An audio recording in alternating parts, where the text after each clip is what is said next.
Blog Talk Radio. Hello, everyone, and welcome to Gypsy Poet Radio here on blogtalkradio.com/Gypsy Poet. I am the Gypsy Poet, and of course, with me is the ever wonderful and magical and ever mysterious girl George. Say it with me, people. Girl George. Oh my God!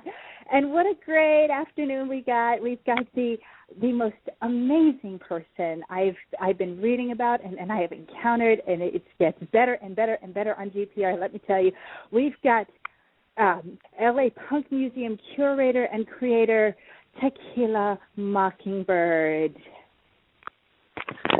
Hello. Hello.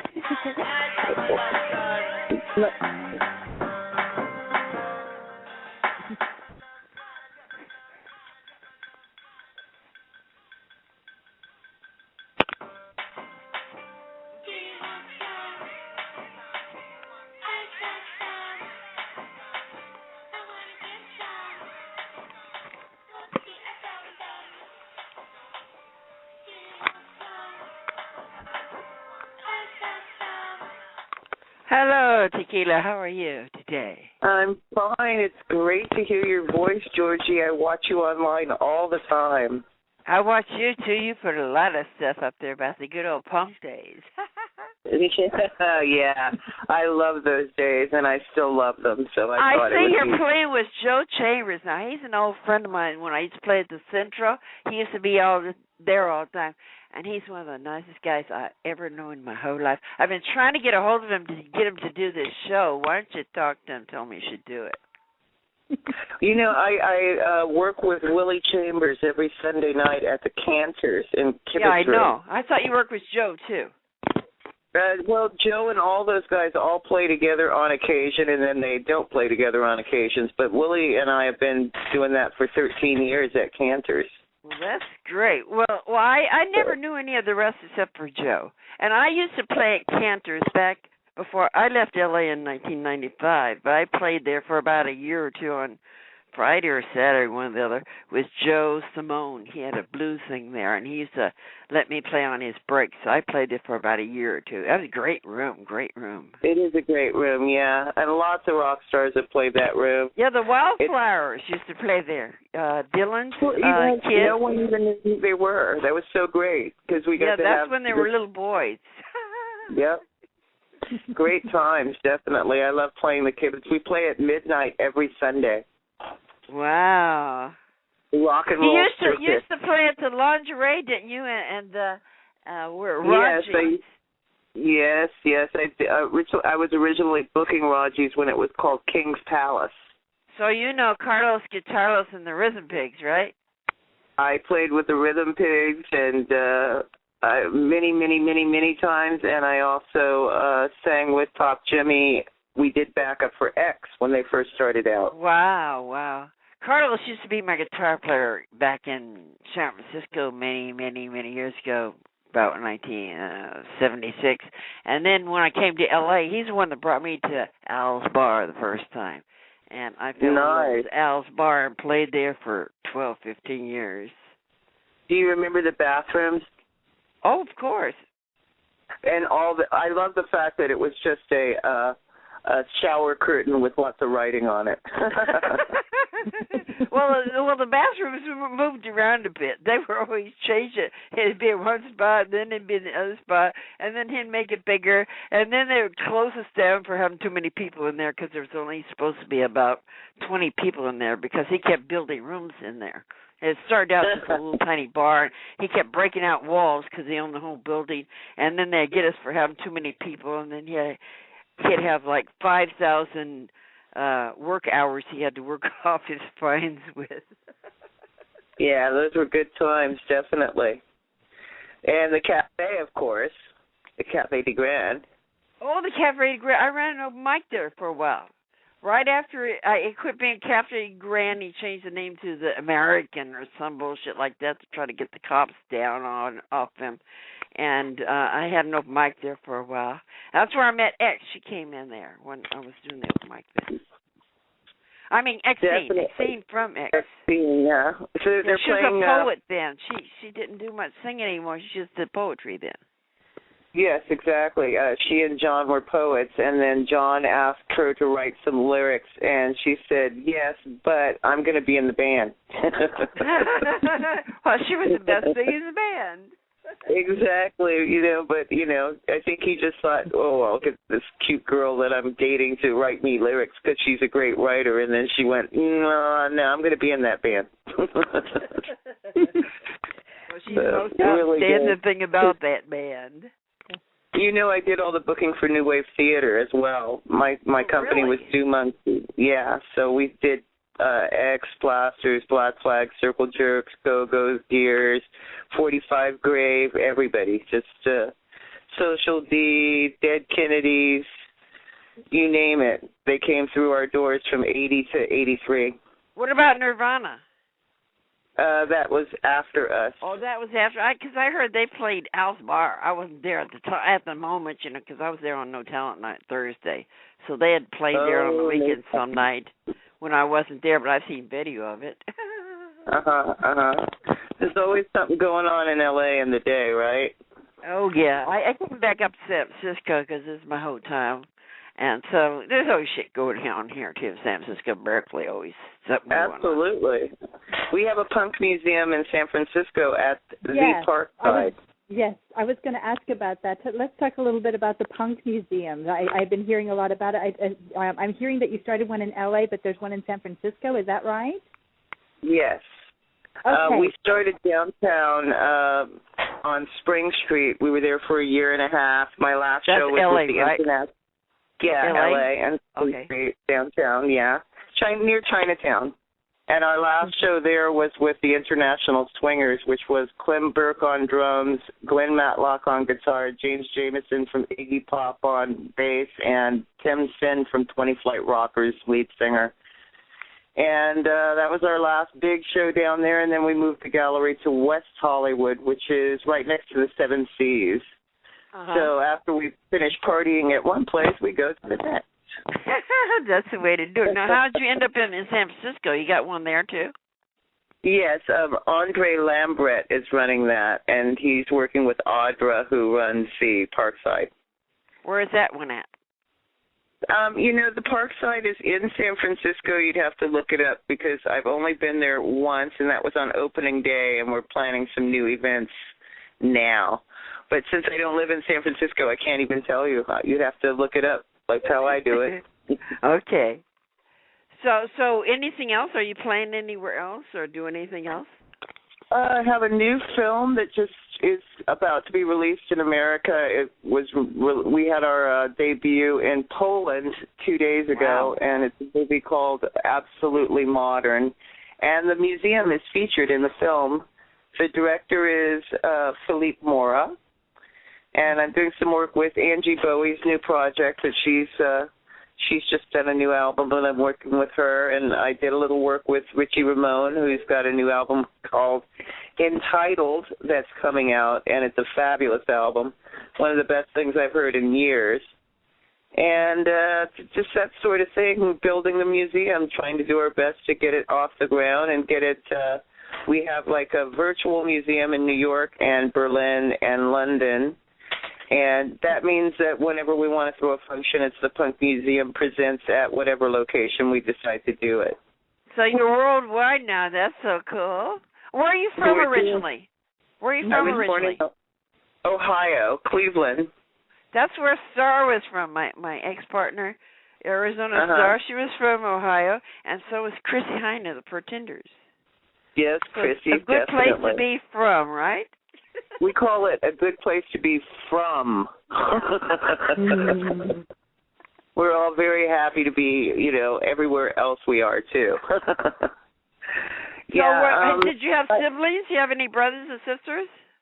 I have a brother. I don't know him very well because I was the oldest and I was out on my own. And my father was a Coast Guard officer. My mother was a model, so we were always going somewhere in the world. Far out. So I grew up all over the world, basically. That's great. Yeah. So when did you get to L.A.? When did you get to L.A.? 1976. but I'd been here when I was a child. I still throw the Catholic Church Carnival at the place I went to school, Blessed Sacrament Catholic Church, every October. But what I did was, I hated folk mass so bad when I was little. I was like, when I come back, I'm going to change the music. So my last show at the Catholic Church was Kim Fowley as the MC. He was the manager of the Runaways, and the Radioactive Chicken Heads also played, and Lawndale, which is a punk band I put on New Wave Theater in the 80s, and the Long Beach Stingers, which is actually Venus in Unit 3, and I had them play, and I had Venus play when she was 5 years old on New Wave Theater, and now I have her playing with her family, and she's 35 years old. And it's just so sweet, and it makes me happy to see everybody back together again. So, I bring up a few little young bands that are little punk bands, the baby bands, and all that, and just try and open the minds of the Catholic Church that I went to. And they have such a good time because everything else is pretty much mariachi music. So they are like super happy when I come because I bring some crazy things with me. What sign are you? Gemini. Gemini, no wonder. My partner at Star was Gemini too. They do 50 things at once, and obviously you're doing everything. Well, I've done my best to work with people, but they always decide that they know more than I do about what I'm trying to do with my own project. So I just play Gemini all the time and let myself do like twice the work. That's what you should do. If you don't do it yourself, it ain't going to be done right? Exactly. Absolutely. And no one knows what you're doing, but they have a million ideas about what they think you should be doing. So, the punk thing, the way that I handle this is I have like lectures from Martin Atkins when he comes through town. I have book readings with Angie Bowie. I have Anthony Ausgang doing book readings. We show films, but it's all about punk, and it's all about the history of punk. And I try and keep it pretty much from 74 to 84, because after that it just seems like a repetitious movie. So I'm always looking for new, exciting approaches to what we've learned from punk. Well, what I learned from punk is to put it out there and make it current, and make it real, and make it like in your face. It's simple, just there it is. None of this la la la la la. It's just right in your face. And that's the way it should be. Absolutely. Yeah, when I found punk, I found my home. I said, yeah, that's where I belong. Yeah, fuck you, right on. It was true. It's like I found my family. It's like I never really felt like I had a family until I met my punk family. Yeah, me too. I was always too loud. For the folk clubs, I was too loud. Even the rock clubs, I was too loud. But punk, I was loud and in your face, and it worked. Right. Yeah, well, it always works. Yeah, it's the best part is that we find each other. The world makes it so that you can find each other because like likes like. Yeah, water seeks its own level and all that stuff. That's my favorite saying ever. Yeah, me too. So what's up with you girls? What's up with you girls? Tell me all about the scene in Frisco, and I'll tell you what's going on here. San Francisco, I play an open mic every week at the Missouri in Berkeley, and I write a new song every week about whatever happened that week, and I put the lyrics to one of my old songs that the guy that runs it, he plays it on guitar, and everyone gets up there with us. Musicians, people singing, people screaming. There'll be 50 people on stage making up whatever, singing back up or playing back up, and we do this song that I wrote usually in my sleep. I'll wake up in the middle of the night and go, oh, there it is. I write it down, and then I'm reading it off the paper while they're trying to throw in shit. So it's pretty abstract. I do that every week. And then we do this radio show every week. Wow. And like Gypsy Poet. This is our 30th show. That's fantastic. Yes, it is. I wanted to ask you, Taquila, what are some of the places you have visited around the world? You got me fascinated now. The Philippines. I was stationed there. My dad was stationed there for a year. I've done London. I've done Amsterdam. I've been all over the bloody United States too many times. And I just love California because every day when I get up and I look at those beautiful palm trees, I just get happy. There's so many layers to them, too, just like people. You were stationed in the Philippines? How were you stationed? My dad is a Coast Guard officer. Oh, so yeah, we were stationed at when you were a kid. Yeah. I was a model for Hitachi in Manila when I was little. So I had started modeling at 8 and just continued that for a long time. When I was 8, I looked 13. When I was 13, I looked 25. So everybody was happy. Then when you were 30, you looked 18 again, right? Yeah, now that I'm over 30. But good times, definitely. I grew up loving rock and roll, which was diametrically opposed to my family's music. You know, when you're black, you grow up listening to James Brown every day, and Aretha's on every day. And my grandmother said, "You was all right till that Janice came along." Iggy Pop, huh? Oh, yeah, I loved my Janice, and Iggy came along much later. But I always liked my rock and roll, and I still do, and that's that. Oh, I love the Stones and Dylan and the Beatles and all that kind of stuff. Well, as you know, I'm a total Sex Pistols addict. And, you know, for a group of people that only made one record, they sure have pulled a lot out of it. Yeah, they sure made an impact. God save the Queen. Yeah, if you know what I mean. Yeah, good times. I got to sing No Fun with Glenn Matlock on my birthday. I think that's probably the pinnacle of my musical deal. So I did have Mitch Mitchell as a drummer for a year in my band Trouble for Nora. Oh, I knew Mitch at the Central. He used to play at the Central Jam. Did you ever go to that Central Jam they used to have there? Where Absolutely. It was all like Al Cooper and Mitch Mitchell and Joe Chambers and Jack Bruce were all playing at this jam at the Central, which ended up being the Viper Room. And we also had that jam across the street at the Coconut Teaser. Oh, yeah, I remember that. Remember when they still had barbecue? Yeah. You could eat jam, too. Good times, too, right?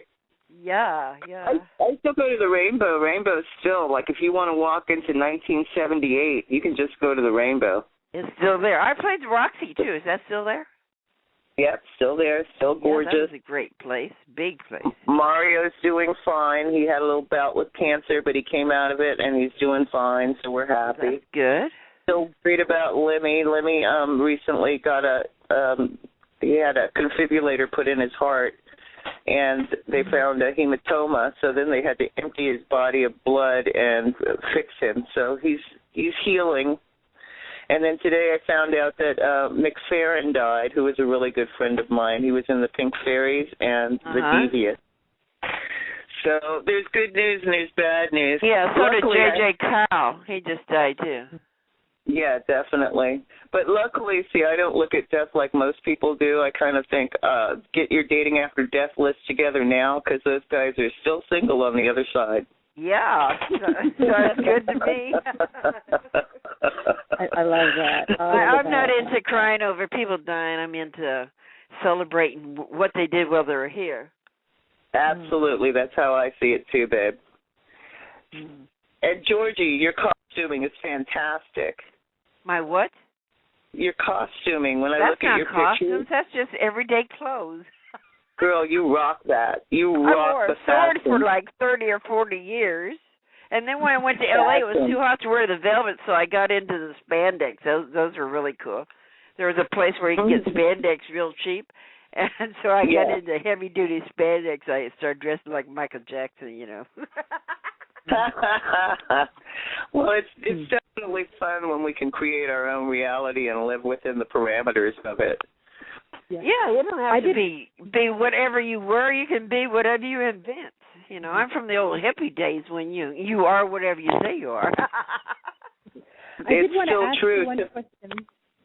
I was going to say I did want to ask you a little bit about the Punk Museum. is it only things of the past that you feature, or do you also feature more contemporary things for opening it in Los Angeles? Well, what I do in Los Angeles is I look for people who have photographed a lot of punk rock and help them put together a show that is cohesive from what they've got. I used a lot of the modern stars when I first started, like Ed Culver, and I actually had Jenny Lins in the last show. And but I tried to get fine art, like fine, beautiful paintings of Darby and beautiful paintings of photographs of Mary dying of cancer from 45 Grave, and great pictures of Alice Bag, and just to make, because I think we were all very beautiful inside and out, and I believe that it's good to show the new generation what it was like to have fun, because I just don't think Justin Bieber's any fun. So, by putting together a museum, I can tell people about what we used to do to keep ourselves entertained, and then they can also see what their parents were like when they were kids. Right. I like that idea, actually, and it's. I mean, just by looking at the, even by the imagery on Facebook, it's like very, very well aesthetically put together, and it's very gripping to see that. Because first of all, I'm a big history buff anyway. I love history, and I love. I was told once that whenever you are looking for something new and fresh, do go back to the past. And so when I look at that and I look at these images, I see that the imagery from back then is still fresh now, is what I'm seeing, and I love that. Yes, and I really do love it. I also love the fact that the world was in black and white until about 79. Mm-hmm. Every picture you'll see is in black and white, and I love the change in time. Everything changed with the time right then. Mm-hmm. Yes. So I have a great love of black and white photography. And, I'm always on the lookout for artists that shot in that period. The newer people, if they're connected spiritually to it, I can tell, and I support them too. Yeah, I love black and white photos myself. They have to love it as much as I love it, or they can't be in my fucking project. Do you have any video in your museum? Yes. We shoot everything. We have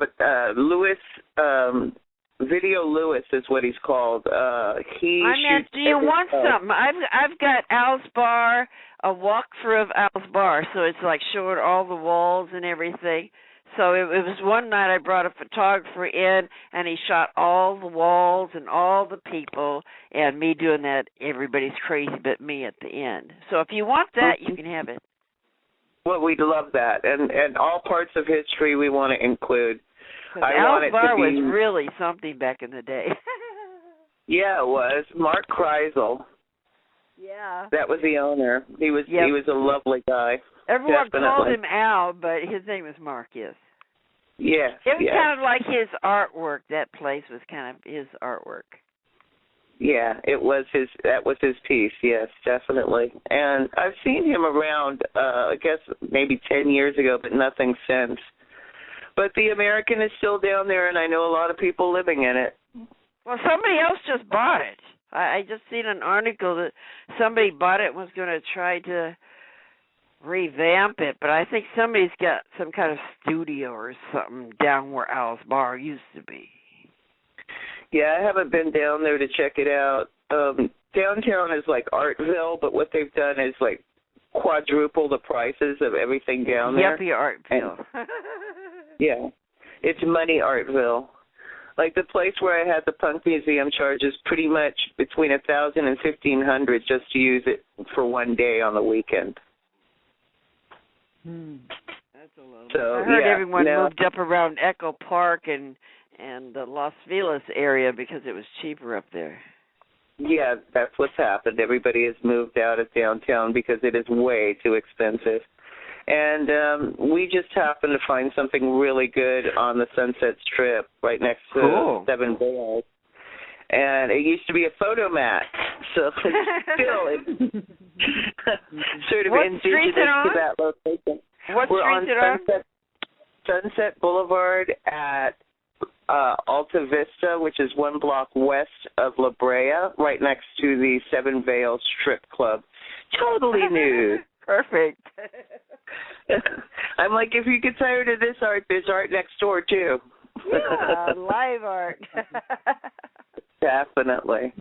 And, I've had some really great people work with us on the project, and they move on. And we just, because this is a moving piece of art itself, it's like who's involved and what they want to do for the project. That's their contribution to the Punk Museum. And hopefully, I'm looking for the right interns who'll be able to handle it, because it's not just about me. It's about all of you guys. So I just want to set it up and make sure that it's great in every different city, and then start the wheel where the art travels to each city, and it comes back to us. You have an amazing array of art. You have an amazing array of artists. There's a painting on here by Roger Cornwall Jr. I'm absolutely in love with this painting, and it's got your name on it. It says Tequila Mockingbird Punk Museum Art Punk Magazine. And when I took a look at this, I just see this image of this figure with a mic. It's absolutely beautiful.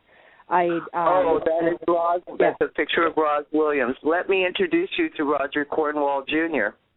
This is Georgie, and she's a fan of your art. And we're on the radio live. We're on the radio live right now? Yeah. So you saw my picture, my art, and you like that? Oh, that would be me. I'm the Gypsy poet, yes. Yes, this is beautiful.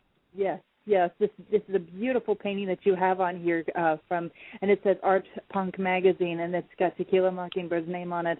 It's absolutely mesmerizing, and it's a photo taken by Ed Culver. It's I think a portrait of Roz Williams, is it? It's absolutely wonderful.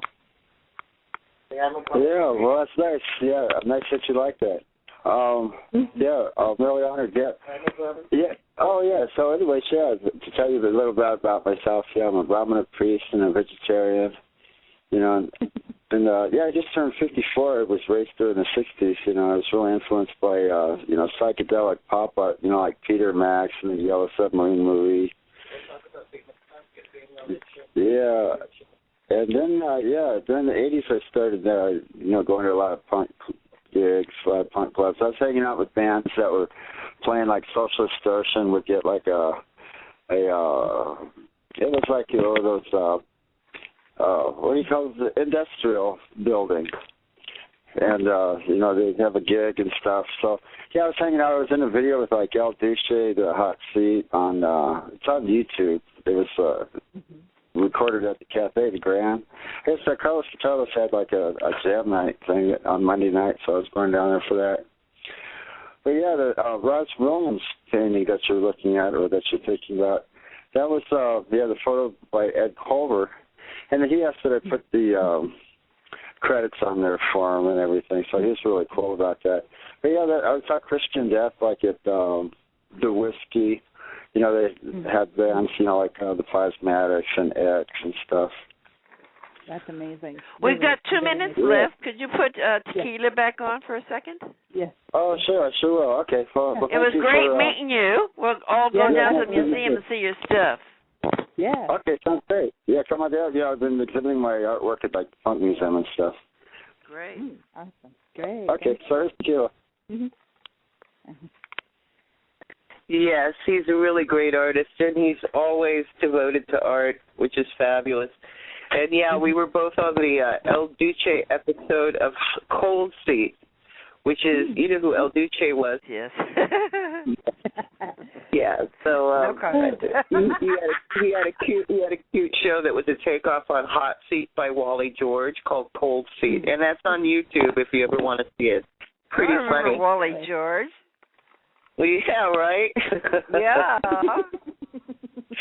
So do you have anything you want to plug? We're almost out of time here. Yeah. Okay, well, I just want you to look at the Punk Museum in San Francisco, New York, London, Berlin, and add to our pages. And if you have art that you want me to see, maybe would like to show, I'd like you to contact me on any of those pages, or you can write me at Taquila Tattoo tequila@yahoo.com, and that's tequilatoo@yahoo.com. Or it's not T-A. I thought it was T-A-Q. T-A, Johnny Rotten calls me Taquila. Uh-huh. So that's kind of a private joke name. So you got to spell two different ways on different things? Oh, yes. My Facebook page is sort of supposed to be private, haha. But yeah, I have, my acting name is Tequila. That's my legal acting name. So we would love to have you art and relics from old rock stars, or bequeath us whatever you have left from your cousin's collection when he dies, and let the kids see the past. Help the future see the past the way we see it.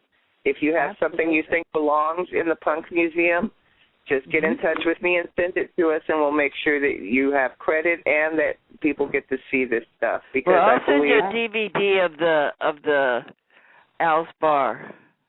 Perfect. And I just loved our generation. I love our generation, and I hope future generations get a kick out of us, too. Yeah, of course, we were funny. Yes. It's so nice to meet you, ladies. Yes, and it was a big kiss and hug for all the punks out there and all the people who love us. Oh, absolutely. Oh, what a great afternoon it was, Girl George. You are a blast as always, and oh my goodness. And Tequila Mockingbird, thank you so much for calling in on the radio program. It was a blast to have you. Great stories, great times, great things to come thanks to the museums. Please check out the Punk Museums, and please check out the show after this broadcast.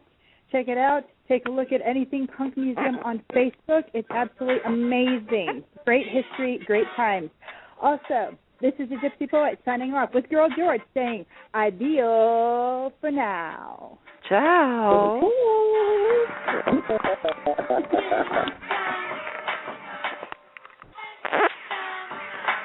Very nice, darling.